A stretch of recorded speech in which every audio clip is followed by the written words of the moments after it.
오늘 하나님께서 저와 여러분에게 주시는 말씀은요, 구약성경 열왕기하 18장 28절과 29절 말씀입니다. 열왕기하 18장 28절 29절 말씀, 저와 여러분이 함께 한 목소리로 합독하시겠습니다. 이것은 하나님의 말씀입니다. 랍사게가 드디어 일어서서 유다말로 크게 소리질러 불러 이르되, 너희는 대왕 아수르 왕의 말씀을 들으라. 왕의 말씀이 너희는 히스기야에게 속지 말라. 그가 너희를 내 손에서 건져내지 못하리라. 아멘.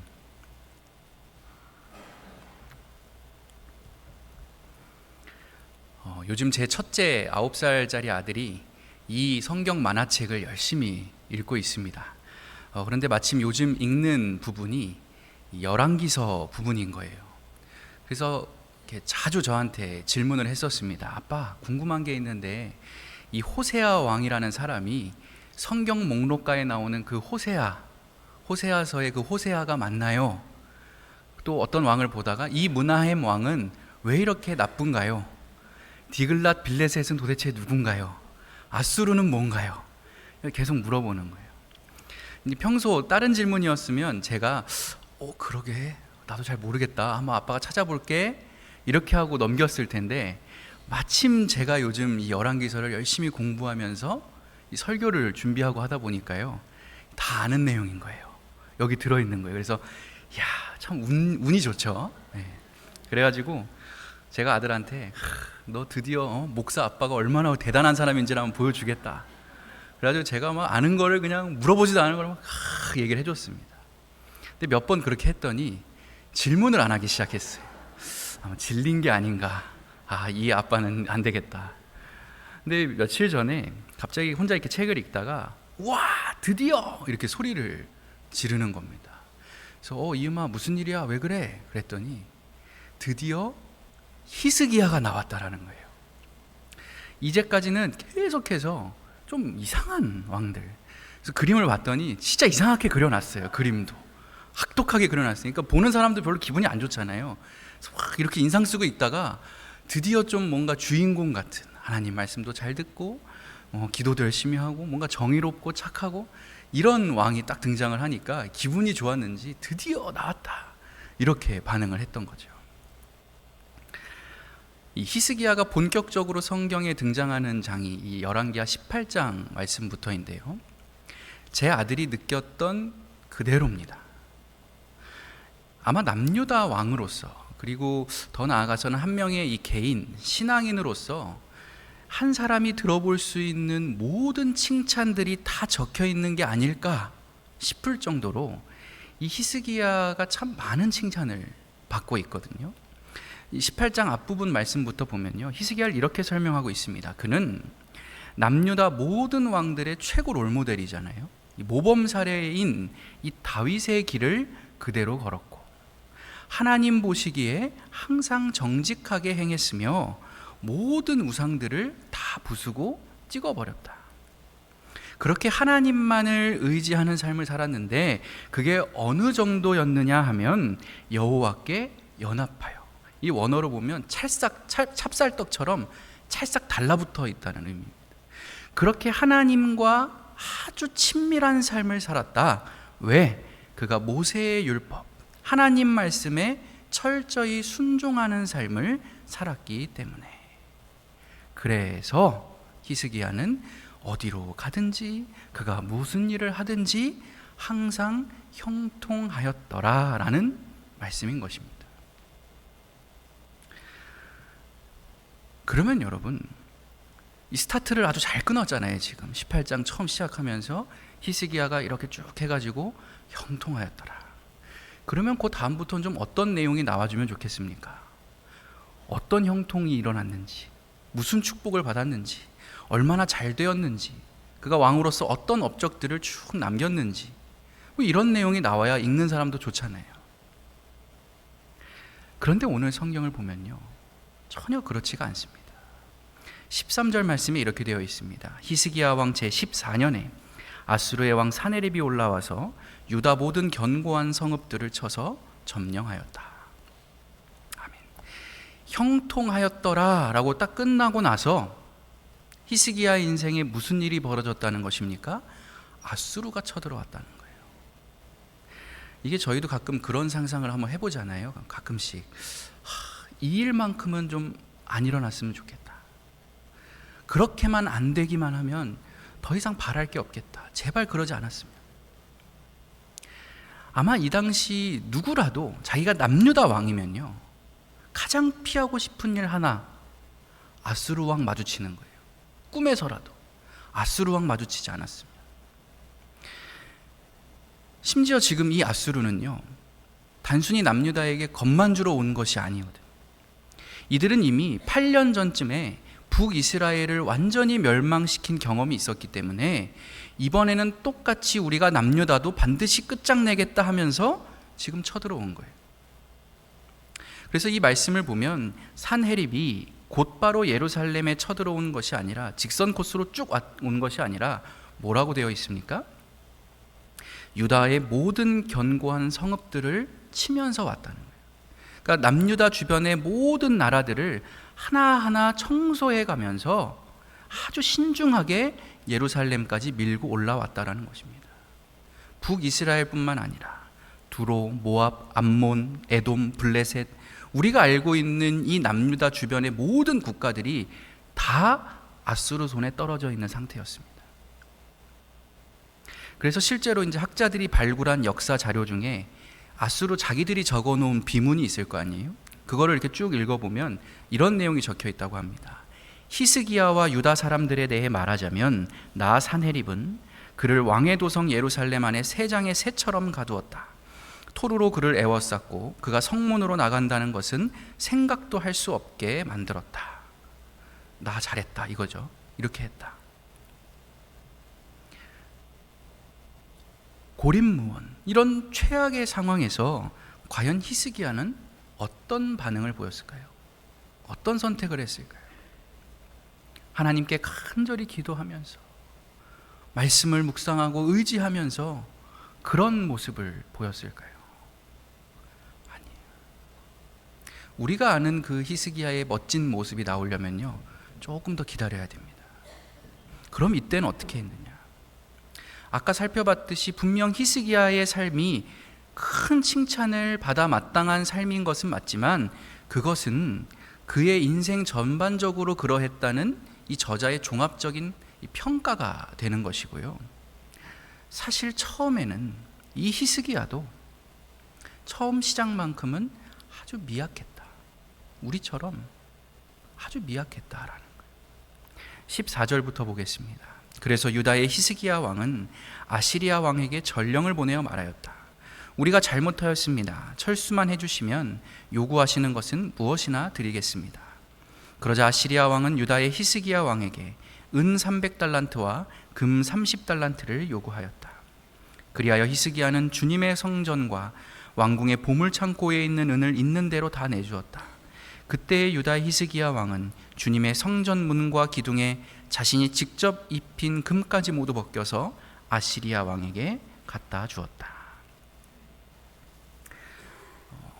사실 히스기야를 위해서 조금 핑계를 대보자면요, 그가 이렇게 행동할 만한 이유가 아예 없는 건 아니었습니다. 왜냐하면 이제까지의 전례를 봤을 때 통상적으로 약소국이 이렇게 싹싹 빌면서 잘못했습니다, 그리고 막대한 양의 조공을 바치게 되면 이제까지의 모든 아수르 왕들은 다 그거를 딱 받고서 그래 알았다 쿨하게 돌아갔거든요. 뭐 대국의 체면을 지킨다는 약간의 뭐 불문율이랄까요? 그런 게 있었던 것 같아요. 그래서 이렇게 지금까지 한 번도 빼놓지 않고 암묵적으로 이 룰이 항상 적용이 돼서 잘 해결이 되어 왔었는데 그 약속이 언제 처음 깨졌냐? 지금 이 히스기야 때 처음 깨진 거예요. 요즘 돈의 가치로 환산해 보면 1,000억이 넘는 수천억에 달하는 막대한 양의 돈을 받은 이 산헤립이요, 이제까지처럼 그래 알았다 하고 돌아간 것이 아니라 더 많은 군대를 예루살렘 쪽으로 보내기 시작합니다. 그 이유는 당연하죠. 말씀드렸듯이 이 산헤립은 내가 수금 좀 해야 되겠다 하고 온 게 아니거든요. 반드시 남유다도 멸망시키겠다는 정확한 목적을 가지고 지금 쳐들어왔기 때문인 것입니다. 그런데 문제는 이게 쉽지가 않았다는 거예요. 워낙 높은 고도에 천의 요새로 지어져 있는 이 예루살렘 성읍이었기 때문에 이 밖에서 함락시킨다는 게, 이 히스기야가 역대하 말씀을 보면 강력하게 버티기에 들어갔거든요. 이걸 뚫어내는 게 쉬운 일이 아니었던 거예요. 그래서 결국 사내립이 어떤 방법을 찾기 시작했느냐, 이미 자신들이 절대적으로 우위를 점하고 있는 이 유형의 전력이 아니라 눈에 보이지 않는 무형의 전력, 흔히 이 정신 전력이라고도 하죠. 멘탈을 건드리기 시작한 겁니다. 성 안에 갇혀서 언제 끝날지도 모르는 이 전쟁, 벌벌 떨면서 두려움에 떨고 있는 그 남유다 백성들의 마음을 뒤흔들고 요동치게 만들기 시작했다라는 거예요. 그래서 아주 이례적으로요, 아수르의 장군, 이 산헤립의 부하인 랍사게의 대사가, 그가 한 말이 이 열왕기하 18장 거의 절반 가까이를 꽉 채우고 있습니다. 다 이유가 있겠죠. 조금 긴 내용이지만요, 그 랍사게가 이스라엘 백성들에게, 그리고 오늘 저와 여러분에게 과연 무슨 말을 던져주고 있는지 한번 들어보겠습니다. 저와 여러분이 한 단락씩 번갈아 가면서 교독을 하겠습니다. 랍사게가 그들에게 말하였다. 히스기야에게 전하여라. 위대한 왕이신 아시리아의 임금님께서 이렇게 말씀하신다. 네가 무엇을 믿고 이렇게 자신만만하냐?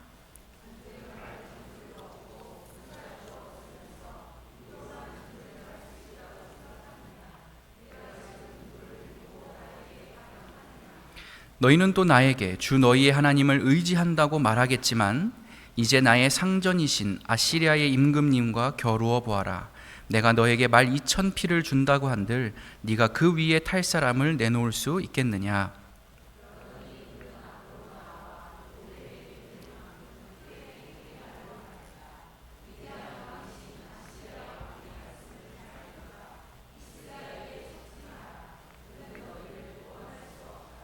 히스기야가 하나님께서 우리를 구원하실 것입니다. 이 성은 절대로 아시리아 왕의 손에 넘어가지 않을 것입니다 하며 하나님을 신뢰하자고 말하지 못하게 하여라.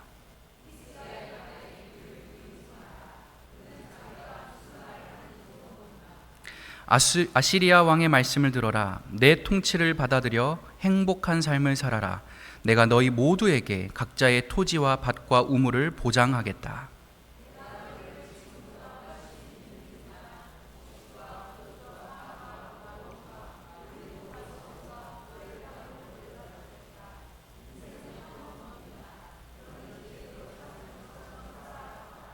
절대 히스기야의 말을 듣지 마라. 하나님께서 우리를 구원하실 것입니다 하는 그의 거짓말에 귀를 기울이지 마라.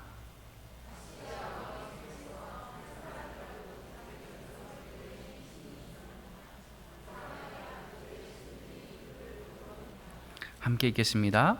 그런데 어찌하여 너희는 하나님이 내 손에서 예루살렘을 구원할 수 있다고 생각하느냐? 여러분, 지금 이 랍사게 장군이 아주 많은 말을 했지만요, 결국 그의 말을 한 줄로 요약하면 이 사람이 지금 제시하고 있는 화두는 딱 이겁니다. 너희는 누구의 지배를 받을 것이냐라는 거예요. 너희는 누구를 주인으로 섬기면서 살아갈 것인가? 하나님이냐 아수르냐 선택하라는 거죠. 마치 과거 엘리야 선지자가 갈멜산에서 북이스라엘 백성들을 향해 하나님이냐 바알이냐 빨리 선택하라 그렇게 소리쳤던 것처럼, 또 출애굽기에서 모세가 아론의 금송아지를 섬겼던 그 백성들 크게 책망하면서 누구든지 여호와의 편에 설 자는 지금 즉시 내 쪽으로 나아오라 일갈했던 것처럼, 그리고 한 사람이 절대로 두 주인을 섬길 수 없다 단언하신 이 예수님의 말씀처럼 오늘 남유다 백성들과 히스기야에게도 이와 똑같은 질문이 던져졌다라는 것입니다. 너희는 누구의 지배를 받을 것이냐? 하나님이냐 아니면 우리 아수르냐?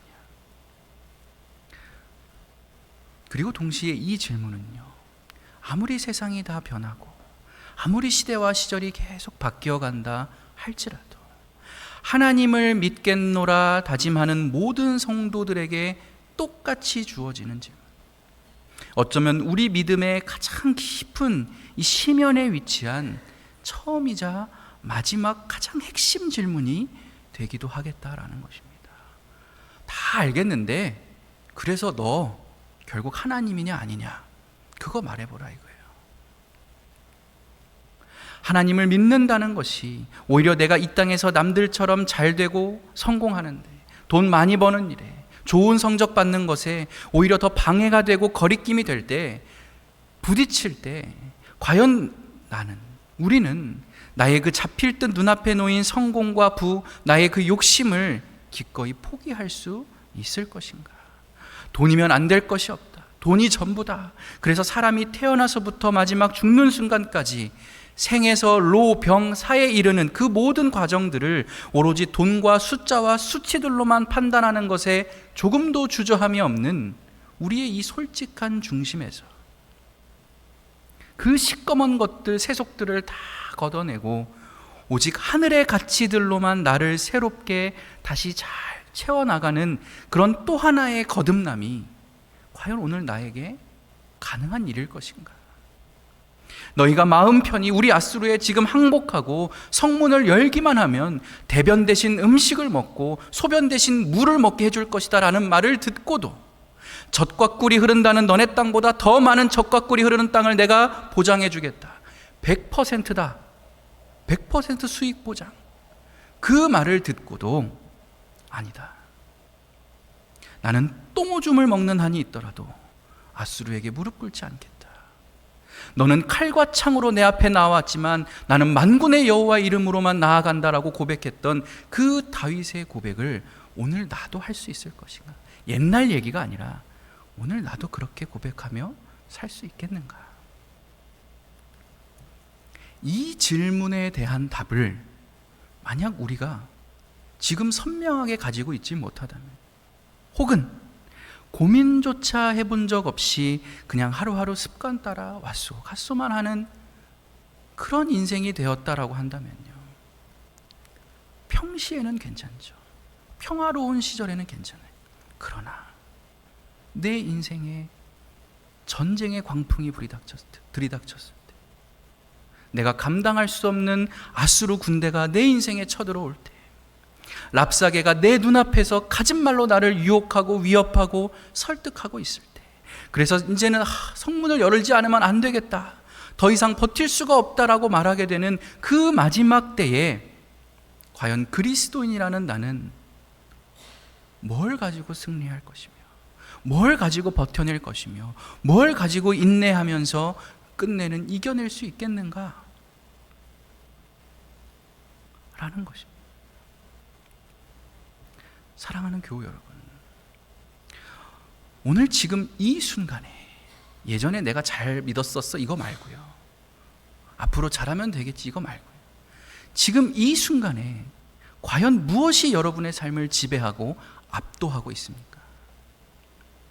다르게 얘기하면요, 늘 듣던 말이죠. 우리는 과연 무엇에 순종하는 삶을 살고 있는가라는 거예요.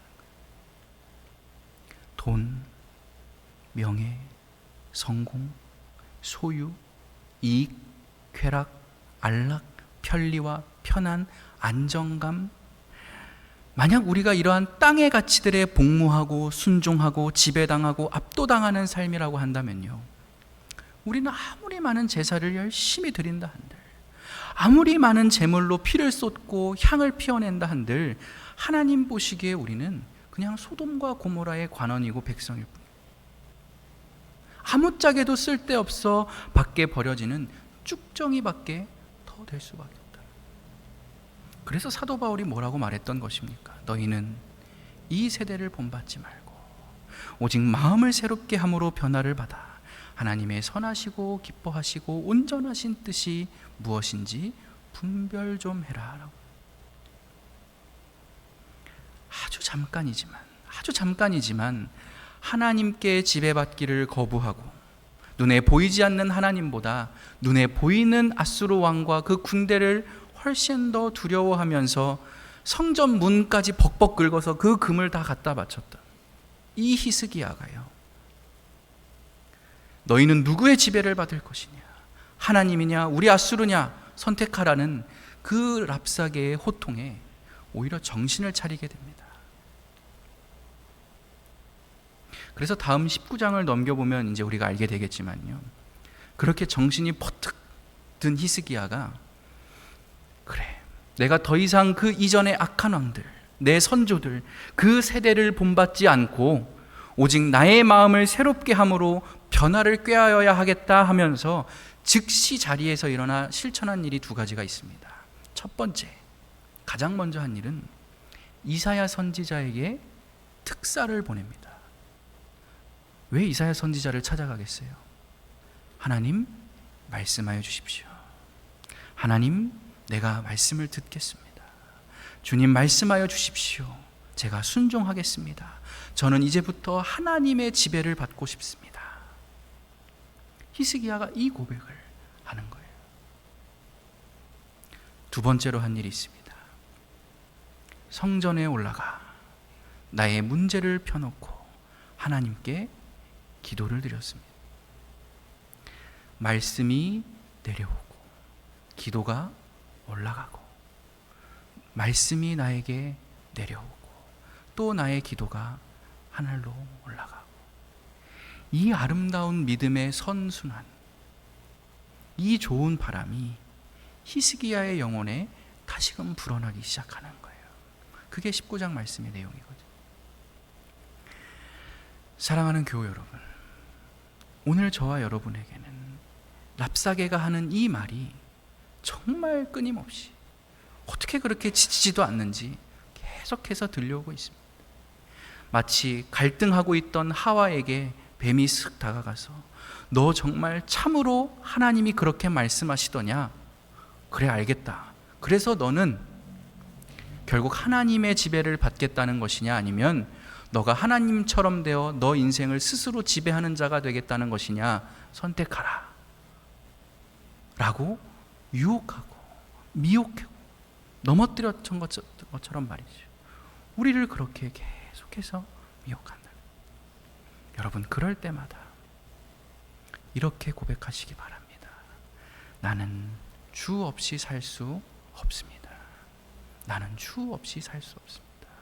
나는 하나님의 지배를 받는 가장 자유롭고 복된 길을 걷는 사람입니다. 내 생의 가장 큰 행복은 하나님께서 나를 지키시고 돌보시고 보호하신다는 사실입니다. 세상 사람 모두가 다 아수르를 택하고 당연히 저 넓은 길로 성공 가도를 달려나갈 때, 이거는 나한테 아무런 문제거리, 고민거리조차 되지 못한다. 너무나 당연하게 지체 없이 하나님을 택하고 기꺼이 그 좁은 길로 나아갈 수 있는 참으로 담대하고 단단한 하나님의 사람이 바로 제가 되게 해주십시오. 소돔과 고모라를 자꾸 아까워하면서 계속 뒤돌아보는 그런 소금 기둥 같은 인생이 아니라 언제나 여호와의 율법을 즐거워하여 그 율법을 주야로 묵상하며 살아가는 최고로 행복한 사람이 바로 제가 되기를 원합니다. 그러니 주님, 아주 작은 일에서부터 제가 그리스도인다움을 잃지 않게 저를 꼭 좀 도와주십시오. 아주 평범한 일상에서부터 하나님을 하나하나 인정해가는 그런 삶 살게 해주십시오. 이렇게 전심으로 고백하시면서 언제나 세상의 다른 무엇이 아니라 하나님께만 꼭 붙들려서 살아가는 저와 여러분이 다 되시기를 예수의 이름으로 간절히 축원합니다. 기도하겠습니다. 자비하신 하나님, 오늘도 우리에게 말씀하여 주시니 참 감사합니다. 저희는 하나님 믿는 사람들입니다. 그러니 하나님께 지배받는 것, 하나님께 순종하는 것, 매 순간 하나님을 기쁘시게 하는 길을 걷는 것, 우리에게는 숨쉬듯 당연한 일이 되어야 하겠습니다. 다음 한 주간도 이곳에 모인 저희 모두를 땅끝의 증인으로 삼아 각자의 가정과 일터와 세상 속으로 다시 보내실 텐데, 그곳에서 우리가 땅의 사람으로가 아닌 하늘의 사람으로 살아갈 수 있는 큰 믿음을 허락해 주시옵소서. 우리 모두가 주 없이 살 수 없는 거룩한 의존자들 다 되게 하여 주옵소서. 예수님의 이름으로 기도드립니다. 아멘.